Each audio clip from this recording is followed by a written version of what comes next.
Halo teman-teman terkasih, selamat datang di A-School.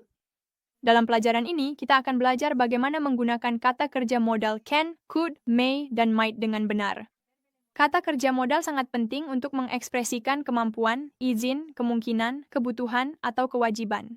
Satu hal penting adalah bahwa kata kerja modal tidak berubah tergantung pada orang atau jumlah. Selain itu, kata kerja modal mengubah makna kata kerja utama dalam kalimat. Mari kita lihat bagaimana hal ini bekerja.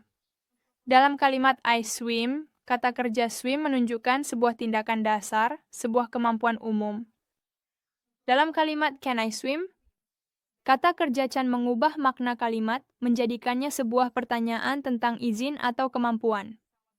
Selanjutnya, kita akan membahas can, could, may, dan might secara lebih rinci, agar kita memahami cara menggunakannya dengan benar dalam berbagai konteks.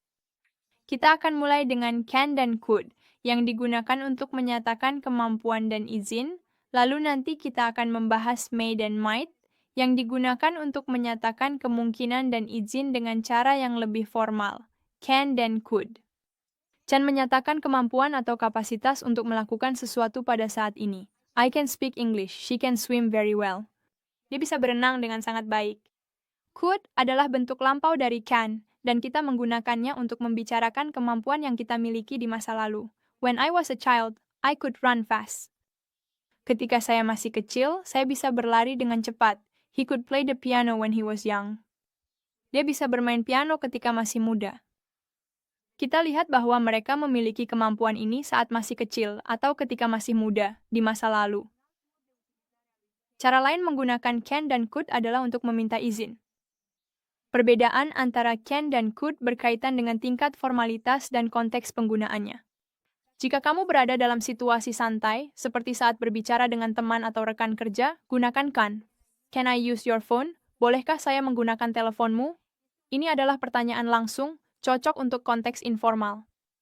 Jika kamu berada di rapat, pertemuan bisnis, atau acara penting, sebaiknya gunakan could. Could I use your phone, please?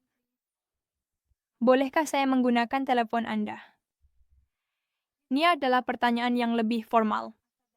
Jadi, can digunakan untuk situasi informal, sedangkan could lebih disukai ketika kamu ingin lebih sopan atau menyesuaikan diri dengan konteks formal. Sekarang mari kita bahas tentang may dan might, yang digunakan untuk menyatakan kemungkinan dan izin, tetapi dengan cara yang lebih formal dibandingkan can dan could. Kita menggunakan may ketika ingin menyatakan kemungkinan atau probabilitas yang lebih besar. Biasanya saat kita mengatakan may, ada peluang yang relatif lebih besar bahwa sesuatu akan terjadi, tetapi kita tidak 100% yakin. It may rain later, bisa jadi akan hujan nanti. It might rain later. Di sini, might menyiratkan bahwa kemungkinan hujan lebih kecil atau lebih tidak pasti. May dan might dapat digunakan untuk meminta izin. May I use your phone? Bisakah saya menggunakan telepon Anda? Might I use your phone? Bolehkah saya menggunakan teleponmu? May lebih sering digunakan dalam percakapan sehari-hari dan dianggap sopan, tetapi tidak terlalu formal. Might digunakan dalam konteks yang lebih formal, atau ketika kita ingin menjadi sangat sopan. Perlu diingat bahwa can digunakan dalam konteks informal untuk permintaan langsung di antara teman atau rekan kerja. Could lebih sopan dan lebih formal daripada can, tetapi tetap digunakan dalam konteks yang relatif akrab. May digunakan untuk permintaan izin dalam situasi formal atau penuh rasa hormat, sedangkan might adalah yang paling formal dan sopan, digunakan lebih jarang, terutama dalam situasi yang sangat formal. Itu saja untuk hari ini.